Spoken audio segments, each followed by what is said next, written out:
I'm Jana Axline. Welcome to our first episode of Corporate CPR. Well, we'll be talking about failed ERP implementations. I'm joined with me today is Brendan Kelly from our Corporate CPR show. And then our guests today are Adrian Tyler and Michael Grace.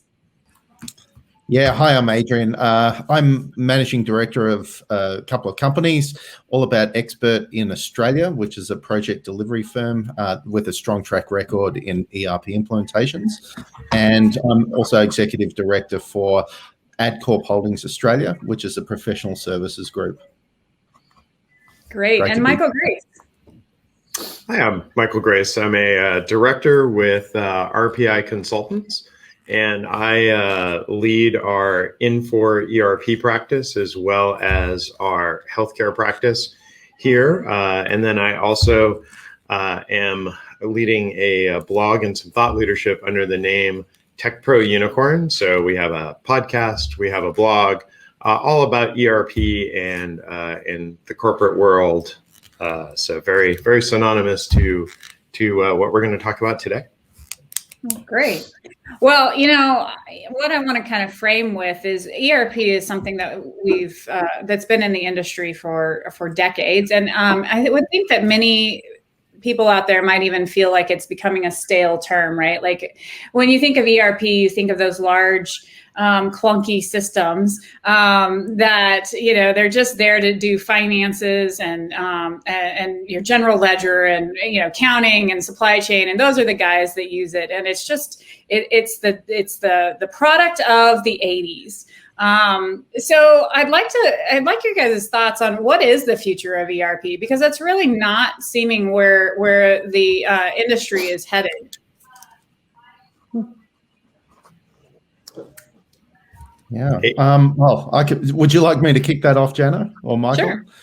Yeah. So, I mean, globally, I've been involved in many ERP implementations across different continents, and there's very strong business cases that organizations that we've delivered to have used for implementing an ERP solution. And I guess when it goes back to the reasons why, there's a lot of aging legacy applications that may be unsupported. There's a lot of data harmonization that isn't happening. There's no standardization in reporting or integration between those systems. And there's a lot of duplication of effort and redundant processes within the organization. And ERP traditionally has helped solve a lot of those challenges for organizations. Doesn't come without its challenges for implementation. Trying to bring everything together generates a lot of complexity, both in the project team and the organization that's delivering from a change perspective. But as it's evolved, I've seen, you know, there's a lot of ERP solutions that have obviously migrated to the cloud. And with that comes its own challenges, because an ERP cannot not be everything to everyone. And there's typically a lot of complementary applications that need to be brought along that are specialist to an organization's operations. And the evolution of cloud-based integration platforms, I see has made that a lot easier moving forward. So my initial thought is, yes, ERP still has a very important space to play in an operations management. But we need to be cognizant of the fact that there are a lot of other applications that really bring an organization to life and enable those business benefits to be realized. Michael, one of the things I've heard, and I was just curious what your reaction is to this, is, you know, that the ERP to an organization will become like your smartphone to the individual. So it'll become the hub in which all other applications then get derived from, and people, as they want to expand their environment, they would just kind of plug it in. I mean, what are your thoughts there? Yeah, it's so true, right? I love some of the stuff that Adrian said, because ERP is becoming about being the center of your business, and becoming specific to your business. And I think if we look at the market, a couple paradigms have shifted. One, there's a lot more ERP players in the space today than there ever were. If you search ERP vendor, you now have, no less than 100 hits, lots of small companies, lots of small niche players entering. It's no longer Oracle, SAP, Lawson/Infor, Microsoft, Sage, Dynamics. Right now, there's 100 other players that are playing to very niche markets to try to bring that specific business functionality to the table. And then one of the biggest advents I think I've seen is a switch from owners or drivers being IT, trying to keep a software updated and modern so it can stay in maintenance, to now the business really driving ERP. And 10 years ago, it was supply chain driving ERP to get the most out of the supply chain value realization. And today it's now shifted to HR is really the owner, and that's around people, right? So to your question, long way around to your question, but to your question, the apps, the modern ERP on smartphones is really around employee enablement, right? Giving them all the information that they need on their personal device. And that's not just HR information, like what's my PTO balance? That's, oh, I need to do a stock reorder, click, and instantly using their smartphones or using their personal devices, they're connected to their ERP and they can transact. Not, oh, let me write that on a piece of paper and go back to my terminal and enter the information. So that drive down to the lowest level of technology, one that IT doesn't even honestly control very often, thanks to cloud, is a big paradigm shift we're seeing in ERP. And something I find interesting too is as I kind of look at even kind of I'm definitely the youngest one on the call. So as I look at the younger generation, you look at ERP and like Jenna said, it's a product of the 80s, and not many people kind of think of ERP as this new and innovative technology. But you have a lot of these new and innovative technologies like blockchain and the cloud and AI and machine learning. And like Jenna said, using ERP as kind of the hub to kind of wrap all that in, I think is going to be what's needed to kind of dull down some of the confusion on those topics. Like blockchain is a scary term to some, and so is artificial intelligence. But if you have a central hub that's a friendly user interface that everyone can understand, I think the learning curve of that kind of dies down dramatically. So that's what I'm hoping to see in the future, as well as more access to some of those kind of confusing and scary topics with a nice hub to go over it. So. Yeah, I have heard of some of the ERPs implementing AI, especially within the human capital management, talent acquisition space. And Brendan, I think to your point, it sounds kind of daunting. It also sounds kind of cool, but I just wonder how much opportunity there is then for freeing our people up to do more meaningful work, right? I assume that's where we're headed with this, freeing people up so they don't have to go through resumes, or I don't know. What are your guys' thoughts? Part of what we do at RPI, I lead our strategic services practice, which is all about robotic process automation, which is really the relevant form of AI. I get kind of amped up when people say artificial intelligence, because it doesn't really exist, as far as like free thinking robots and automations. But robotic process automation does exist, and all the vendors are trying hard to come to the table with something meaningful. I think Microsoft is overly complicating it and very confused and can't figure out how to integrate it. I think Oracle has good workflow tools that they're trying to call robotic process automation, that it isn't really 100% that. I think Infor is really late to the game. I think Workday, it's an afterthought, right? It was developed, even though they're probably the newest major platform, they didn't really build RPA in, so they're a little late to the game. So we always recommend still a third party, like a Blue Prism Automation Anywhere UiPath, while the ERP vendors really figure it out, because nobody wants to be on that cutting edge, new released thing that any of these vendors have. So it's interesting, but that's the driver, right? Is can we do ERP type processing with less people leveraging automation? Yeah, that's a really Yeah, sorry, that's a really great point there, Michael. And I think there's a huge opportunity. Obviously, ERPs are based on process models as well. So when we implement ERPs, we're implementing an end-to-end process in a lot of cases. And what we've done over the years is develop a suite of, I don't know, 350 processes that apply to an ERP solution. But those processes are executed pretty much manually in an organization. And the opportunity to take those business processes and create use cases for RPA within an ERP landscape is huge. And I think there's some huge opportunities with the likes of the UiPaths and Blue Prisms to bolt on to those ERPs through very, very simple plug and play integration layers, for instance. Mm-hmm. So I haven't done any implementations with that level of robotic process implementation being part of the scope. So I'm curious, does that increase the complexity of the project then? Like when you think about it really does. We have 2 or 3 right now that are either, about to do their ERP journey, and then they're like, oh, we really should do RPA. And we always get asked the question, do I do ERP, then RPA? Do I RPA, then ERP? And I'm like, you can do either of those, and you can get to revisit and redesign your business process twice. Because if you implement ERP, I'm going to come along and go, okay, that's great. Now I'm going to automate it.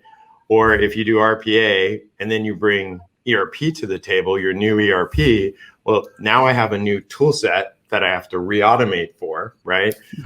So it's really best to do both, but it adds, an X factor of complexity. People struggle to understand the new functionality in an ERP, let alone some esoteric robotic process automation AI type tool. And oh, by the way, it's probably going to make your job, Mr. or Mrs. Smee, obsolete, and you're probably going to not really be needed anymore, but we still want you to participate in this process to eliminate your job.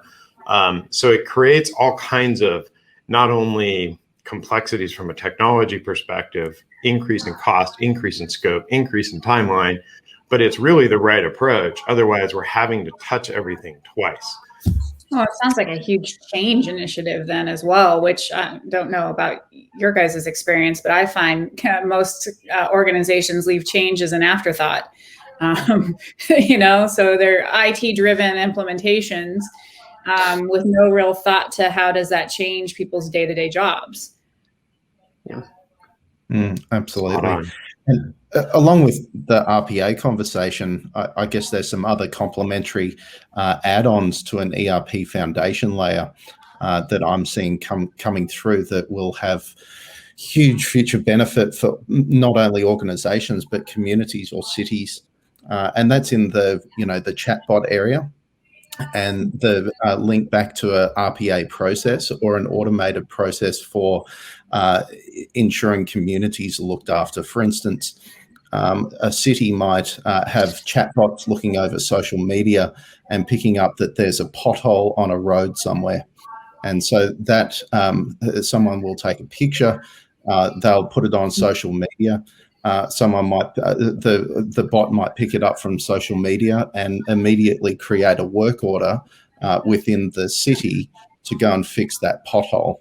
And that's an automated process. And we're seeing a little bit of that now, but those sort of use cases moving into the future, leveraging an ERP platform, are hugely valuable, I think, longer term. And to follow up on that too, to kind of discuss what both of you were talking about. I mean, ERP was really around the supply chain management at first, and being an evangelist for the blockchain, kind of both the theory and the practice in general. I think blockchain is going to have an amazing effect on supply chain, warehousing, and everything. Because for those who don't know, blockchain is basically a way to share all the same data to multiple parties, but it's all a different version. So your data is safe, and the data that you're looking at is the same as the vendor across the street who you're selling product is also looking at. So when it comes to creating that value added time and putting it back into people's jobs, I think blockchain is going to have a huge effect on ERP's ability to manage those resources, because everyone's looking at the same data. No one accidentally fat fingered a Excel spreadsheet and sent it over, and now everyone's numbers are messed up. You're able to see that kind of all in conjunction with each other. And I think that's going to drastically reduce kind of cost of poor quality, and then even just quality notifications following up with vendors and stuff. I think that's where we're going to see a lot of value. But blockchain is still in this kind of quicksand where once someone hears about it, it gets scary, they sink, and then they say, okay, we'll just wait for later. So I think we got some growing pains, but I'm excited to see what it does. Well, so then, you guys you're talking about so ERP is not going away. In fact, it sounds like it's going to get more complicated as it hopefully makes our lives more simple. But if you juxtapose that against, I think some of the largest failed projects are ERP implementations. I don't know about you, and I'd like to talk a little bit, I'm thinking about war stories here about failed ERP projects and kind of what you have seen, obviously being sensitive to our clients, around that. For instance, I think the number one failing that I've seen time and time again is really, I alluded to it earlier, is the IT owning the ERP implementation and not the business. And so that results in a couple of things. Maybe nobody takes the time to document business processes. So nobody understands how it's actually done today. And then translating that to a change management of how it will be done in the future. And so then we implement a solution that either has gaps in functionality, or we have a business that isn't accepting it, and so it fails due to adoption problems. What do you guys see with your implementations? Maybe Michael, you can take it first. Sure. Yeah. The right sponsorship, right, is really what we really look for. Because at the end of the day, we jokingly reference we're going to go into battle together, right? We want to make sure that the command level of that organization understands what they're about to undertake and is committed troops, right, to go into battle with us. Change doesn't come easy, and sometimes even the best change management process, at some point, you need somebody with a big stick to say, okay, I hear you, but that's not what we're going to do. We're going to do this, and you can stay or you can leave, but we're going to do this. So executive sponsorship's an absolute key, and I've seen projects fall apart, right, long into the implementation, because getting started and getting trained and looking at the shiny new toy, that's all easy. It gets hard when you not talk about the technology, right? Whether it's Oracle or Workday or Infor or pick any product, right? Anybody can learn that stuff. It's changing and transforming your business process that becomes the challenge. And executive sponsorship and appropriate change management become critical to being successful there. It has almost nothing to do with the tool, more to do with the business process.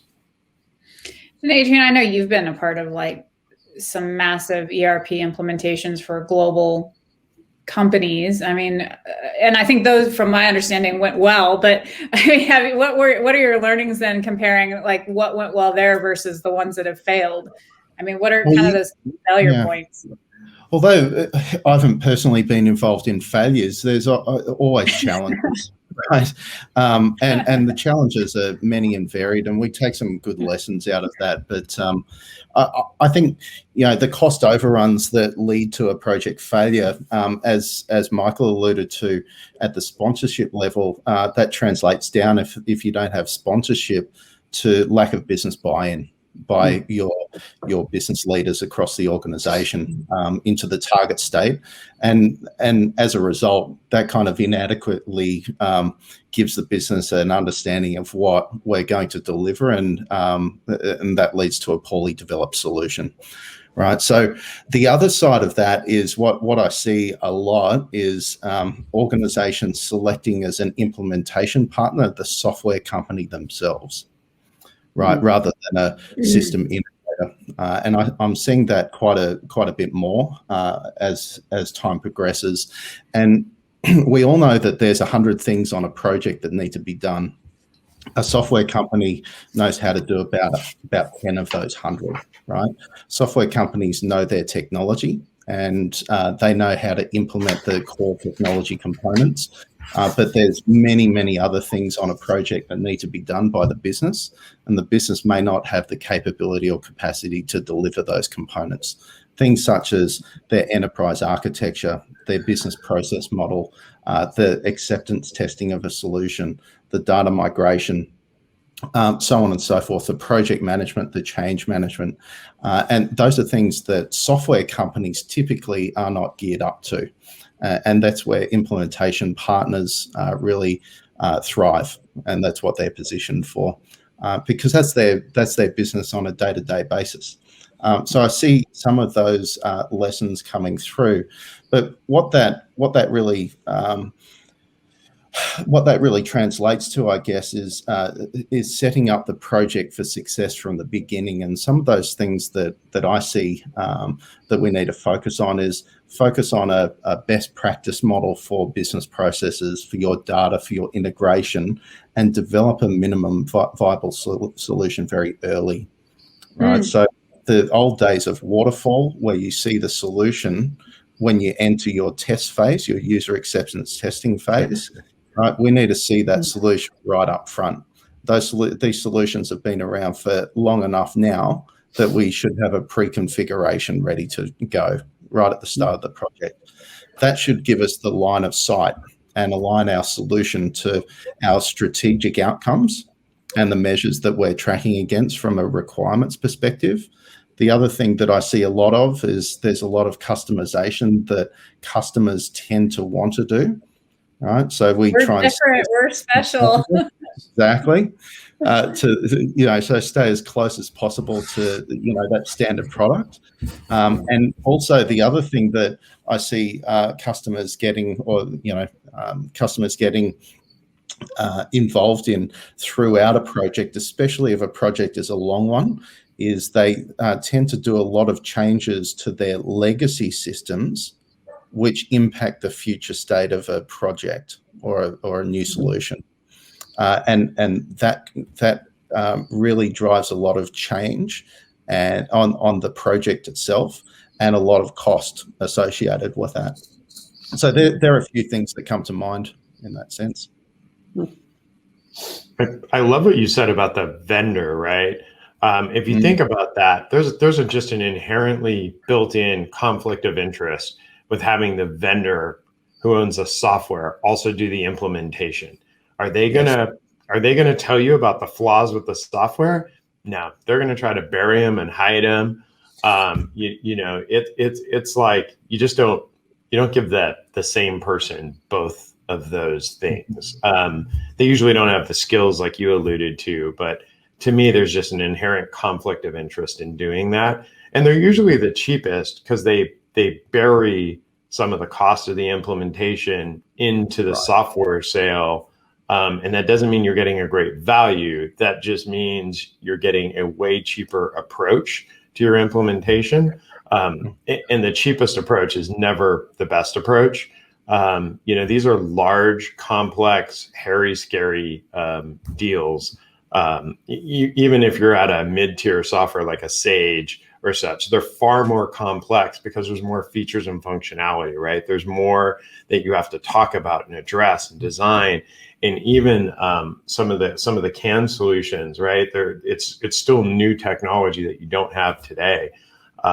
So people that are shopping for price, when the first question at the trade booth is, how much do you charge for X? We're just like, we're not the vendor for you. You go on down the way, right? Because that's just a client you don't want. Someone that's not wanting to invest what it's going to take to do the transformation. That's a key indicator of failure. If you're looking for value is different than looking for price. If you're looking by price, you're in for a really rough road. Yeah, it's like a prioritization on the value drivers, and software companies, make no mistake, want to sell their software. The implementation is often a second thought for them. So it really takes an organization to care about the outcomes and the business case, and have that focus on the business case with clear objectives from a project perspective, really linking back to the reason why you're doing what you're doing in the first place, and not replicate the current system. Right? A lot of times we get into these projects as well, and a design session will happen and someone will ask the question, what do you want to see in this? And the customer really doesn't know anything but what they do right now. So they say, oh, this is how we do it. Well, why are we implementing a new system? Well, but I guess to tie into that, I was just thinking how many of us, our culture in general is becoming very much, I want this, and then you get it, and you don't have to maybe invest yourself, your effort or whatever in it. And I think there's corporations who even approach ERP implementations like that. Like, hey, I just want to be able to order it off of Amazon and somebody turn it on and make it work. And I don't want to be involved in it. And so how do you guys, how do we combat that? Like, how do we get them involved and invested and realize that it's a co-ownership and not just somebody coming and doing a service for them, like installing a fence? Just my thoughts, and then I'll let the experts go too. I think when I look at something like that, it's really understanding what ERP is in the first place. And I think that's been kind of a central theme of this conversation. And I think that's one of the biggest issues is there are a lot of apps that you can in a business just kind of buy off the shelf and use it as what is intended, and it works well. But if ERP is supposed to be that system that ties all of those apps in, you want to make sure that that's catered right for your business so that those other apps can tie in beautifully. But if you have a mess just kind of as an infrastructure, as kind of a platform for other things to go on, everything else you put on top of it's going to fail too. So for me, it's really correcting the understanding of ERP as just another thing that you can put on top of your business to make it run better. It is kind of what you want to organize everything and to make sure it's communicating well. And until that kind of understanding is, I think, really brought back up, people are going to continue to try to shop on the shelves, and it's not going to work. It's funny, and I have some relevant experience there. We had a customer that had to be live with an M4 ERP system in 3 months. And we said, the only way you can do, and this is a large national retailer that's still in business today. And we said, the only way you can do that is for you not to be involved, right? For us to come in, do some discovery, understand what you're trying to do, and then totally leave us alone. Right? And let us go configure you, and we will bring you back a system. And we did it in 3 months, a large national retailer, and we brought them an M4 system that to this day they're still using. But we didn't do design discussions. We didn't do discovery to any real extent. We basically said, got it, understand your retail, understand your reporting requirements, understand this, that, and the other. And we went away and we came back. And it was possibly the cheapest ERP implementation ever. It was definitely the fastest one I've ever done. Best as well. Is that like then just, essentially saying like, it's like when you go buy a brand new piece of furniture, you buy a TV, you're taking it as it is, right? And so while you gather their requirements, maybe it's like a custom sofa, right? You want this leather, you want this length or whatever, but once it's delivered, you have to accept it the way it is. Like how do you get that buy-in? That's a big commitment at an ERP level. Just because everybody goes in with this idea of, I want it to work my way. Yeah, it was executive sponsorship on that one for sure. It was the whole C-level suite going, we have a burning platform. We don't have a choice. Our business is so changing anyway. And they cared more about like POS systems and other relevant, stock inventory, manufacturing, right? They had a bunch of other systems that they way cared more about. ERP was just this back end financial accounting system in their mind. And that's how they sold it. And they basically just directed across the organization, this is the way. And everybody went, okay. And they were fine with it. We had a little tinkering with the chart. But that was really it. And it worked really well. But that's abnormal, right? Because what usually happens is people don't understand what they buy. They buy these new SaaS ERPs. They have no idea what the heck SaaS means. They want to customize it. They don't realize, well, you just bought a SaaS model. You should probably go look up on the internet what SaaS is and understand what you bought, because you can't customize it. You can configure it sort of, but you can't really customize it.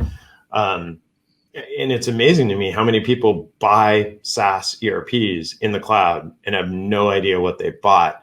And the first thing they want to do is tell me how different they are and why they need to customize what they just bought. And then don't understand that doing that increases your cost, your complexity, your timeline, your path to failure, everything. It's great. Wow. It's a good story. But it also sounds like the best ERP implementation ever. Yes. Oh It's my like, God, it was how so do you amazing. package that up? How do you package that up and repeat it? Because man, that would I mean, it solves Can I have that 10? What? Can I have 10 of them? Yes. You know, it's funny you say, how can you package it up? I mean, we've all been doing ERP for the last 5 years because we're all so young. Might be more like 25 years. And early in my ERP career, I was on a team with, it was SAP and a large GSI, global system integrator, and a hosting platform, Siemens. And we were trying to come up with what's a pre-configured ERP of SAP? How do we squeeze that big thing into a little tiny box that healthcare might want to buy, for X dollars, right? That was our goal. And we worked on it. I mean, it felt like hundreds of people. It probably wasn't, but a lot of people worked on it for 6 months and we abandoned the project. We were never successful because we couldn't do it, right? So how do you squeeze it into a box? Technically, you probably could, but you're going to want to buy it? I don't think so. Right. Yeah. We did something similar with a global FMCG organization, and on an SAP project. And I think we started that 20 years ago, and it took us about a year and a half to develop the global template that we rolled out to a couple of pilot markets, and then renovated that template for the second version. And from there, we were able to get 95% of the global business requirements in this template. And if you think of the view of the onion, all the core parameters, the core configuration, and the last level of the onion was the localizations for a specific country market. And that's what we went in to deliver country by country. And those SAP implementations at a market level for a global organization took between 6 and 9 months rather than 24 to 36 months. And so that was the benefit of creating that global template, but that was within the organization, not for, SAP, for instance, taking that as a template and delivering that to other customers of a similar nature. Yeah. Do you think it's just, sorry, Brendan, because the appetite's not there? I mean, is it because everybody thinks I want it my way? Everybody thinks they're different, right? That's the first thing that they tell you is how they're different.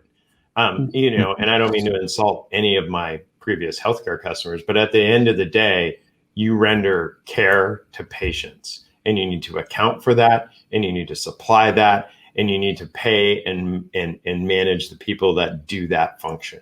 At the end of the day, you're all doing the same thing. Sorry, all my healthcare customers. Absolutely. and I, in this global example that I was referencing, I think there was about 7 or 8 countries that had SAP purchased independently with SAP in Germany. And we centralized all those contracts to one central SAP contract. I'm pretty sure we were not SAP's, favorite customer at that stage, because they went from 7 or 8 customers to one customer through that process. Interesting. And so following up kind of just on the topic of the future of ERP, right? we talked about some different technologies today, artificial intelligence, machine learning, blockchain, extended reality. You have all of these puzzle pieces that are all trying to kind of figure out where the puzzle board even is. How have you seen either clients now, or how do you think clients should in the future look at their ERPs and determine, is this the right let's call it baseboard or platform to host all of these things that I want to add? Should they be looking at their ERP and saying, is this right for what I want to add? Or should they be looking at all of these applications and maybe futuristic technologies and saying, okay, well, this doesn't fit with my ERP, so let's look a different direction? What are y'all's thoughts on that? I had a customer say something very interesting to me once. We were talking about RPA, and once they really understood it, they go, I don't need to ever upgrade my ERP. I mean, they were only mildly joking, but he said, my ERP can become a database, and I'm going to transact in, like what Adrian was saying, I'm going to transact in chatbots and RPA to move stuff around, and my ERP just becomes a database. Actually, sure. Functionally, probably not. I think your core business has to drive your ERP.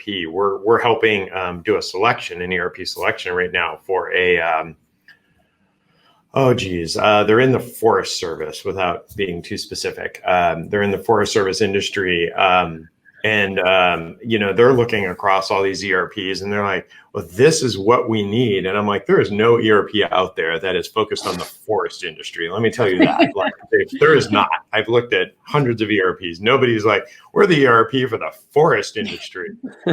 Said no one ever. You gotta look at it and go, yeah, you need some of your core functionality. Like some companies might have manufacturing, and that's going to drive. Some ERPs are far better at manufacturing than others. So I think you have to look at some of that, and make sure that your ERP handles kind of your core functionality. All the ERPs, and Adrian might feel a little different than I do, but I think all the ERPs are weak when you start talking about artificial intelligence and things like that, natural language processing. They're trying, they want to be, but to Jana's point, this is technology of the 80s, right? That's now in this cloud environment and stuff. They're still playing catch up. They're definitely not leading in the AI space. And I'll include Oracle in that, and I might get some kickback on that. But they're trying, they're coming. But so many of these niche players in that AI space are so much further along that I would frost the ERP cake with them, but I wouldn't let that be the driver, right? I'd find your core functionality in ERP, frost the cake with some of these AI vendors. So, we're mentioned quite a few things on how important the ERP is, whether it becomes, however expansive it is within your organization, it's still kind of, the hub of how you operate. So, what are your thoughts on like organizations who are either about to undertake or have just started undertaking an ERP project? Like, what are, like, if you were going to put out, like the weather service putting out a warning, what warnings do they need to have in the forefront of their minds? Well, I think you've got to start with, the outcome that you're trying to achieve, right? So are you fragmented in the way that you're operating your business and the business models? Have you got inconsistency across your process groups? Have you got manual or very poor data alignment? And how about your decision making? Do you have the information? Like, you might be data rich, but information poor. If those are questions that resonate with an organization, you've got an opportunity to really standardize your business processes, look at how you can integrate that data to create some real decision-making information. And from a decision-making perspective, how can you drive that excellence to do more with less? I think that's one of the common challenges of organizations now, is especially public-facing ones, is how to return more value to the shareholder. right? So you have to look at things like your operating model, how you're engaging with your stakeholders across the business and external to your organization as well, to drive those real business benefits, right? So how do you improve your financial management? You optimize your customer service interactions. Do you do online self-service, both for internal customers and external customers? How can you respond quicker? How can you decrease the cost to serve and the risk to the organization to make sure that everything's done right first time, and accountability at the source, right? All that comes together and helps you make better decisions for your organization. And if an ERP is implemented well as a foundation, you've got the opportunity to have that enable a lot of those items that I've talked about. Right. I love what you just said. I mean, I always tell people, start with the end in mind, right? Paint a picture of what you want it to be, and then find a vendor that can help you paint by numbers, right? That can say, okay, to get there, this is your roadmap of all these things you need to do.